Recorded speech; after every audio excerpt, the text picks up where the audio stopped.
Razor. I will put my trust on you.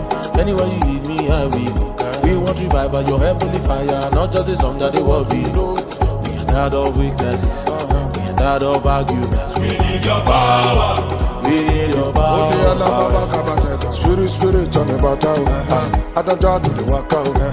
I wonder who is the way. That's why I call you Yahweh on the lonely road. Just leave me and I will go. I need your power. I need your power. Lead me to the altar. Bring me to my knees. Just say a word, and I'll obey. Lead me to the altar. Bring me to my knees. Just say a word, and I'll obey. Razor.